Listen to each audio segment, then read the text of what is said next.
जय श्री कृष्णा, जय श्रीमन नारायण। दोस्तों, आज हम सुनेंगे श्रीमद् भागवत महापुराण कथा 10वें स्कंद उत्तरार्ध का 84वां अध्याय। इस अध्याय में आज हम सुनेंगे वसुदेव जी का यज्ञोत्सव। श्री सुखदेव जी कहते हैं, परीक्षित, सर्वात्मा भक्त भयहारी भगवान श्री कृष्ण के प्रति उनकी पत्नियों का कितना प्रेम है, यह बात कुंती, गांधारी, द्रौपदी, सुभद्रा, दूसरी राजपत्नियों और भगवान की प्रियतमा गोपियों ने भी सुनी। सबकी सब उनका यह अलौकिक प्रेम देखकर अत्यंत मुग्ध, अत्यंत विस्मित हो गई। सबके नेत्रों में प्रेम के आंसू छलक आए। इस प्रकार जिस समय स्त्रियां और पुरुषों से पुरुष बातचीत कर रहे थे, उसी समय बहुत से ऋषि मुनि भगवान श्री कृष्ण और बलराम जी का दर्शन करने के लिए वहां आए। उनमें प्रधान ये थे श्री कृष्ण द्वैपायन, व्यास, देवर्षि, नारद, चौहान, देवल, असित, विश्वामित्र, शतानंद, भारद्वाज, गौतम अपने शिष्यों के सहित भगवान परशुराम, वशिष्ठ, गालव, भृगु, लक्ष्य, कश्यप, अत्रि, मार्कंडेय, बृहस्पति, द्वित्र, एकर, सनक, सनंदन, सनातन, सनत कुमार, अंगिरा, अगस्त्य, याज्ञवल्क्य और वामदेव इत्यादि ऋषियों को देखकर पहले से बैठे हुए नर पतिगण, युधिष्ठिर आदि पांडव, भगवान श्री कृष्ण और बलराम जी सहसा उठकर खड़े हो गए और सब ने उन विश्व वंदित ऋषियों को प्रणाम किया। इसके बाद स्वागत आसन, वाद्य, अर्घ्य, पुष्पमाला, धूप और चंदन आदि से सब राजाओं ने तथा बलराम जी के साथ स्वयं भगवान श्री कृष्ण ने उन सब ऋषियों की विधि पूर्वक पूजा की। जब सब ऋषि मुनि आराम से बैठ गए, तब धर्म रक्षा के लिए अवतीर्ण भगवान श्री कृष्ण ने उनसे कहा। उस समय वह बहुत बड़ी सभा चुपचाप भगवान का भाषण सुन रही थी। भगवान श्री कृष्ण ने कहा, धन्य है, हम लोगों का जीवन सफल हो गया। आज जन्म लेने का हमें पूरा फल मिल गया, क्योंकि जिन योगेश्वरों का दर्शन बड़े बड़े देवताओं के लिए भी अत्यंत दुर्लभ है, उन्हीं का दर्शन हमें प्राप्त हुआ है। जिन्होंने बहुत थोड़ी तपस्या की है और जो लोग अपने इष्ट देव को समस्त प्राणियों के हृदय में न देखकर केवल मूर्ति विशेष में ही उनका दर्शन करते हैं, उन्हें आप लोगों के दर्शन, स्पर्श, कुशल प्रश्न, प्रणाम और पाद पूजन आदि का सुअवसर भला कब मिल सकता है। केवल जलमय तीर्थ ही तीर्थ नहीं कहलाते और केवल मिट्टी या पत्थर की प्रतिमाएं ही देवता नहीं होते। संत पुरुष वास्तव में तीर्थ और देवता है, क्योंकि उनका बहुत समय तक सेवन किया जाए तो वे पवित्र हैं, परंतु संत पुरुष तो दर्शन मात्र से ही कृतार्थ कर देते हैं। अग्नि, सूर्य, चंद्रमा, तारे, पृथ्वी, जल, आकाश, वायु, वाणी और मन के अधिष्ठात्री देवता उपासना करने पर भी पाप का पूरा नाश नहीं कर सकते, क्योंकि उनकी उपासना से भेद बुद्धि का नाश नहीं होता, वह और भी बढ़ती है। परंतु यदि घड़ी दो घड़ी भी ज्ञानी महापुरुषों की सेवा की जाए तो वे सारे पाप ताप मिटा देते हैं, क्योंकि वे भेद बुद्धि के विनाशक हैं। महात्माओं और सभासदों, जो मनुष्य वात, पित्त और कफ इन 3 धातुओं से बने हुए सौतुल्य शरीर को ही आत्मा अपना, मैं, स्त्री, पुत्र आदि को ही अपना और मिट्टी, पत्थर, काष्ठ आदि पार्थिव विकारों को ही इष्ट देव मानता है, तथा जो केवल जल को ही तीर्थ समझता है, ज्ञानी महापुरुषों को नहीं, वह मनुष्य होने पर भी पशुओं में भी नीच गधा ही है। श्री सुखदेव जी कहते हैं, परीक्षित, भगवान श्री कृष्ण अखंड ज्ञान संपन्न है। उनका यह गुण भाषण सुनकर सबके सब ऋषि मुनि चुप रह गए। उनकी बुद्धि चक्कर में पड़ गई। वे समझ न सके कि भगवान यह क्या कर रहे हैं। उन्होंने बहुत देर तक विचार करने के बाद यह निश्चय किया कि भगवान सर्वेश्वर होने पर भी जो इस प्रकार सामान्य कर्म परतंत्र जीव की भांति व्यवहार कर रहे हैं, यह केवल लोक संग्रह के लिए ही है। ऐसा समझकर वे मुस्कुराते हुए जगत गुरु भगवान श्री कृष्ण से कहने लगे। मुनियों ने कहा, भगवान, आपकी माया से प्रजापतियों की अधीश्वर, मरीचि आदि तथा बड़े बड़े तत्वज्ञानी हम लोग मोहित हो रहे हैं। आप स्वयं ईश्वर होते हुए भी मनुष्य किसी चेष्टाओं से अपने को छिपाए रखकर जीव की भांति आचरण करते हैं। भगवान, सचमुच आपकी लीला अत्यंत विचित्र है, परम आश्चर्यमय है। जैसे पृथ्वी अपने विकारों, वृक्ष, पत्थर, घट आदि के द्वारा बहुत से नाम और रूपों को ग्रहण कर लेती है, वास्तव में वह एक ही है, वैसे ही आप एक और चेष्टाहीन होने पर भी अनेक रूप धारण कर लेते हैं और अपने आप से इस जगत की रक्षा और संहार करते हैं। पर यह सब करते हुए भी इन कर्मों से लिप्त नहीं होते। जो सजाति, विजाति और स्वगत भेद शून्य एक रस अत्यंत है, उसका यह चरित्र लीला मात्र नहीं तो और क्या है। धन्य है आपकी यह लीला। भगवान, यद्यपि आप प्रकृति से परे स्वयं परम ब्रह्मा परमात्मा है, तथापि समय समय पर भक्तजनों की रक्षा और दुष्टों का दमन करने के लिए विशुद्ध सत्वमय श्री विग्रह प्रकट करते हैं और अपनी लीला के द्वारा सनातन वैदिक मार्गों की रक्षा करते हैं, क्योंकि सभी वर्णों और आश्रमों के रूप में आप स्वयं ही प्रकट हैं। भगवान, वेद आपका विशुद्ध हृदय है। तपस्या, स्वाध्याय, धारणा, ध्यान और समाधि के द्वारा उसी में आपके साकार निराकार रूप और दोनों के अधिष्ठान स्वरूप परम ब्रह्मा परमात्मा का साक्षात्कार होता है। परमात्मन ब्राह्मण ही वेदों के आधारभूत आपके स्वरूप की उपलब्धि के स्थान है। इसी से आप ब्राह्मणों का सम्मान करते हैं और इसी से आप ब्राह्मण भक्तों में अग्रगण्य भी हैं। आप सर्वविध कल्याण साधनों की चरम सीमा है और संत पुरुषों की एकमात्र गति है। आपसे मिलकर आज हमारे जन्म, विद्या, तप और ज्ञान सफल हो गए। वास्तव में सबके परम फल आप ही हैं। प्रभु, आपका ज्ञान अनंत है। आप स्वयं सच्चिदानंद स्वरूप परम ब्रह्मा परमात्मा भगवान है। आपने अपनी अचिंत्य शक्ति योग माया के द्वारा अपनी महिमा छिपा रखी है। हम आपको नमस्कार करते हैं। ये सभा में बैठे हुए राजा लोग और दूसरों की तो बात ही क्या, स्वयं आपके साथ आहार विहार करने वाले यदुवंशी लोग भी आपको वास्तव में नहीं जानते, क्योंकि आपने अपने स्वरूप को, जो सबका आत्मा, जगत आदि कारण और नियंता है, माया के पर्दे से ढका रखा है। जब मनुष्य स्वप्न देखने लगता है, उस समय स्वप्न के मिथ्या पदार्थों को ही सत्य समझ लेता है और नाम मात्र की इंद्रियों से प्रतीत होने वाले अपने स्वप्न शरीर को ही वास्तविक शरीर मान बैठता है। उसे उतनी देर के लिए इस बात का बिल्कुल ही पता नहीं करता कि स्वप्न शरीर के अतिरिक्त एक जागृत अवस्था का शरीर भी है। ठीक इसी प्रकार जागृत अवस्था में भी इंद्रियों की प्रवृत्ति रूप माया से चित्त मोहित होकर एक नाम मात्र के विषयों में भटकने लगता है। उस समय भी चित्त के चक्कर से विवेक शक्ति ढक जाती है और जीव यह नहीं जान पाता कि आप इस जागृत संसार से परे हैं। प्रभु, बड़े बड़े ऋषि मुनि अत्यंत परिपक्व योग साधना के द्वारा आपके उन चरण कमलों को हृदय में धारण करते हैं, जो समस्त पाप राशि को नष्ट करने वाले गंगा जल के भी आश्रय स्थान है। यह बड़े सौभाग्य की बात है कि आज हमें उन्हीं का दर्शन हुआ है। प्रभु, हम आपके भक्त हैं। आप हम पर अनुग्रह कीजिए, क्योंकि आपके परम पद की प्राप्ति उन्हीं लोगों को होती है जिनका लिंग शरीर रूप जीव कोष आपकी उत्कृष्ट भक्ति के द्वारा नष्ट हो जाता है। श्री सुखदेव जी कहते हैं, राजा से भगवान की इस प्रकार स्तुति करके और उनसे राजा धृतराष्ट्र से तथा धर्मराज युधिष्ठिर जी से अनुमति लेकर उन लोगों ने अपने अपने आश्रम पर जाने का विचार किया। परम यशस्वी वसुदेव जी उनका जाने का विचार देखकर उनके पास आए और उन्हें प्रणाम किया और उनके चरण पकड़कर बड़ी नम्रता से निवेदन करने लगे। वसुदेव जी ने कहा, ऋषियों, आप लोग सर्व देव स्वरूप हैं। मैं आप लोगों को नमस्कार करता हूँ। आप लोग कृपा करके मेरी एक प्रार्थना सुन लीजिए।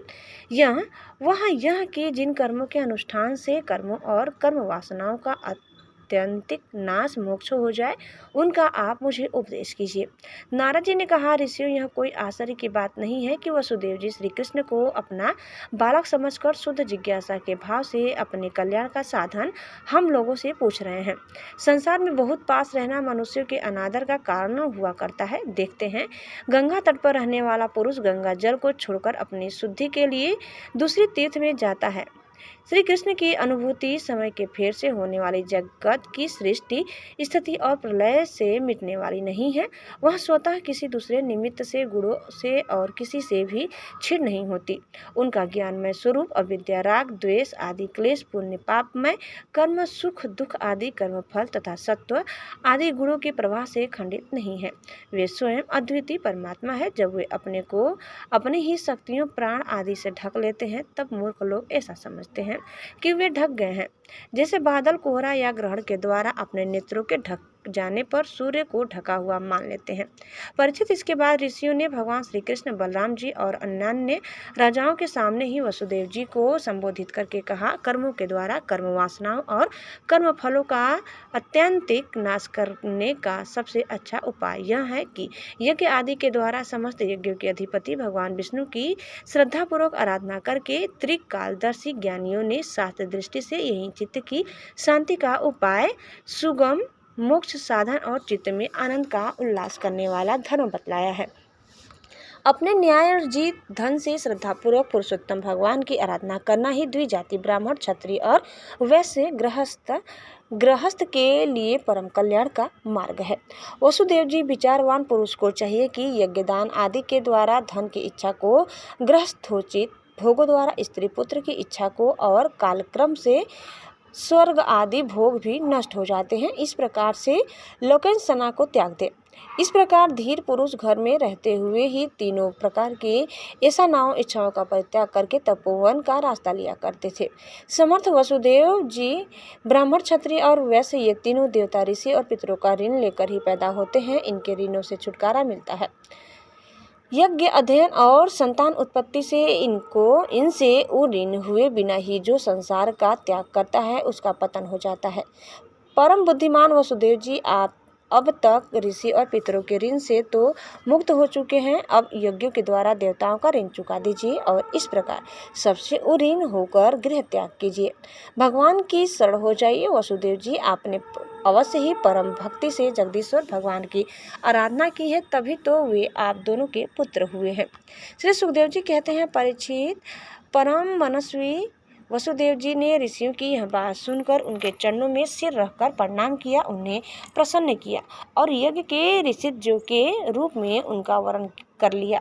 राजन, जब इस प्रकार वसुदेव जी ने धर्मपूर्वक ऋषियों का वर्ण कर लिया, तब उन्होंने पुण्य क्षेत्र कुरुक्षेत्र में परम धार्मिक वसुदेव जी के द्वारा उत्तम सामग्री से युक्त यज्ञ करवाए। परीक्षित, जब वसुदेव जी ने यज्ञ की दीक्षा ले ली, तब यदुवंशियों ने स्नान करके सुंदर वस्त्र और कमलों की मालाएं धारण कर ली। राजा लोग वस्त्राभूषणों से खूब सुसज्जित हो गए। वसुदेव जी की पत्नियों ने सुंदर वस्त्र, अंगराग और सोने के हारों से अपने को सजा लिया और फिर वे सब बड़े आनंद से अपने अपने हाथों में मांगलिक सामग्री लेकर यज्ञशाला में आई। उस समय मृदंग, पखावज, शंख, ढोल और नगारे आदि बाजे बजने लगे। नट और नर्तकियां नाचने लगी। सूत और मागध स्तुति गान करने लगी। गंधर्वों के साथ सुरीले गले वाली गंधर्व पत्नियां गान करने लगी। वसुदेव जी ने पहले नेत्रों में अंजन और शरीर में मक्खन लगा लिया। फिर उनकी देवकी आदि 18 पत्नियों के साथ उन्हें ऋषिजों ने महाअभिषेक की विधि से वैसे ही अभिषेक कराया जिस प्रकार प्राचीन काल में नक्षत्रों के साथ चंद्रमा का अभिषेक हुआ था। उस समय यज्ञ में दीक्षित होने के कारण वसुदेव जी तो मृगचर्म धारण किए हुए थे, परंतु उनकी पत्नियां सुंदर सुंदर साड़ी, कंगन, हार, पायजेब और कर्णफूल आदि आभूषणों से खूब सजी हुई थी। वे अपनी पत्नियों के साथ भली भांति शोभायमान हुए। महाराज, वसुदेव जी के ऋषिज और सदस्य रत्न जटित आभूषण तथा रेशमी वस्त्र धारण करके वैसे ही सुशोभित हुए जैसे पहले इंद्र के यज्ञ में हुए थे। उस समय भगवान श्री कृष्ण और बलराम जी अपने अपने भाई, बंधु और स्त्री पुत्रों के साथ इस प्रकार शोभायमान हुए जैसे अपनी शक्तियों के साथ समस्त जीवों के ईश्वर स्वयं भगवान समिष्ट जीवों के अभिमानी श्री संकर्षण तथा अपने विशुद्ध नारायण स्वरूप में शोभायमान होते हैं। वसुदेव जी ने प्रत्येक यज्ञ में ज्योतिष्टोम, दर्श, पूर्णमास आदि प्राकृत यज्ञों, सौरस्त्रादि वैकृत यज्ञों और अग्निहोत्र आदि अनन्य यज्ञों के द्वारा द्रव्य क्रिया और उनके ज्ञान के मंत्रों के स्वामी विष्णु भगवान की आराधना की। इसके बाद उन्होंने उचित समय पर ऋषियों को वस्त्र अलंकारों से सुसज्जित किया और शास्त्र के अनुसार बहुत सी दक्षिणा तथा प्रचुर धन के साथ अलंकृत गौवें, पृथ्वी और सुंदरी कन्याएं दी। इसके बाद महर्षियों ने पत्नी संयाज नामक यज्ञांग और भृत स्नान अर्थात यज्ञांत स्नान संबंधी अवशेष कर्म कराकर वसुदेव जी को आगे करके परशुराम जी के बनाए हृदय में राम हृदय में स्नान किया। स्नान करने के बाद वसुदेव जी और उनकी पत्नियों ने बंदी जनों को अपने सारे वस्त्र आभूषण दे दिए तथा स्वयं अन्य वस्त्र आभूषण से सुसज्जित होकर उन्होंने ब्राह्मणों से लेकर कुत्तों तक को भोजन कराया। तदंतर अपने भाई बंधुओं, उनके स्त्री पुत्रों तथा विदर्भ, कौशल, कुरु, काशी, केकय और श्रीजय आदि देशों के राजाओं, सदस्यों, ऋषिज्यों, देवताओं, मनुष्यों, भूतों, पितरों और चारणों को विदाई के रूप में बहुत सी भेंट देकर सम्मानित किया। वे लोग लक्ष्मीपति भगवान श्री कृष्ण की अनुमति लेकर यज्ञ की प्रशंसा करते हुए अपने अपने घर चले गए। परीक्षित उस समय राजा धृतराष्ट्र, विदुर, युधिष्ठिर, भीम, अर्जुन, भीष्म पितामह, द्रोणाचार्य, कुंती, नकुल, सहदेव, नारद भगवान, व्यासदेव तथा दूसरे स्वजन संबंधी और बांधव अपने हितैषी बंधु यादवों को छोड़कर जाने में अत्यंत विरह व्यथा का अनुभव करने लगे। उन्होंने अत्यंत स्नेहार्द चित्त से यदुवंशियों का आलिंगन किया और बड़ी कठिनाई से किसी प्रकार अपने अपने देश को गए। दूसरे लोग भी इनके साथ ही वहां से रवाना हो गए। परीक्षित, भगवान श्री कृष्ण, बलराम जी तथा उग्रसेन आदि ने नंद बाबा एवं अन्य सभी गोपों की बहुत बहुत बड़ी बड़ी सामग्रियों से अर्चा पूजा की तथा उनका सत्कार किया और वे प्रेम परवश होकर बहुत दिनों तक वही रहे। वसुदेव जी अनायास ही अपने बहुत बड़े मनोरथ का महासागर पार कर गए थे। उनके आनंद की सीमा न थी। सभी आत्मीय स्वजन उनके साथ थे। उन्होंने नंद बाबा का हाथ पकड़कर कहा। वसुदेव जी ने कहा, भाई जी, भगवान ने मनुष्यों के लिए एक बहुत बड़ा बंधन बना दिया है। उन बंधन का नाम है स्नेह, प्रेम, पास। मैं तो ऐसा समझता हूँ कि बड़े बड़े शूरवीर और योगी यति भी उसे तोड़ने में असमर्थ है। आपने हम अकृत्यों के प्रति अनुपम मित्रता का व्यवहार किया है। क्यों न हो, आप सरीखे संत शिरोमणियों का तो ऐसा स्वभाव ही होता है। हम इसका कभी बदला नहीं चुका सकते, आपको इसका कोई फल नहीं दे सकते। फिर भी हमारा यह मैत्री संबंध कभी टूटने वाला नहीं है। आप इसको सदा निभाते रहेंगे। भाई जी, पहले तो बंदी गृह में बंद होने के कारण हम आपका कुछ भी प्रिय और हित न कर सके। अब हमारी यह दशा हो रही है कि हम धन संपत्ति के नशे से, श्रीमत से अंधे हो रहे हैं। आप हमारे सामने हैं तो भी हम आपकी ओर नहीं देख पाते। दूसरों को सम्मान देकर स्वयं सम्मान न चाहने वाले भाई जी, जो कल्याणकामी है, उसे राज्य लक्ष्मी न मिले, इसी में उसका भला है। क्योंकि मनुष्य राज्य लक्ष्मी से अंधा हो जाता है और अपने भाई बंधु स्वजनों तक को नहीं देख पाता। श्री सुखदेव जी कहते हैं, परीक्षित, इस प्रकार कहते कहते वसुदेव जी का हृदय प्रेम से गदगद हो गया। उन्हें नंद बाबा की मित्रता और उपकार स्मरण हो आए। उनके नेत्रों में प्रेम आंसू उमड़ आए। वे रोने लगे। नंद जी अपने सखा वसुदेव जी को प्रसन्न करने के लिए एवं भगवान श्री कृष्ण और बलराम जी के प्रेम पास में बंधकर आज कल करते करते 3 महीने तक वहीं रह गए। यदुवंशियों ने जी भर उनका सम्मान किया। इसके बाद बहुमूल्य आभूषण, रेशमी वस्त्र, नाना प्रकार की उत्तमोत्तम सामग्रियों और भोगों से नंद बाबा को, उनके ब्रजवासी साथियों को और बंधु बांधवों को खूब तृप्त किया। वसुदेव जी, उग्रसेन, श्री कृष्ण, बलराम, उद्धव आदि यदुवंशियों ने अलग अलग उन्हें अनेकों प्रकार की भेंटें दी। उनको विदा करने पर उन सब सामग्रियों को लेकर नंद बाबा अपने व्रत के लिए रवाना हुए। नंद बाबा, गोपों और गोपियों का चित्त भगवान श्री कृष्ण के चरण कमलों में इस प्रकार लग गया कि वे फिर प्रयत्न करने पर भी उसे वहां से लौटा न सके। सुतरा बिना ही मन के उन्होंने मथुरा की यात्रा की।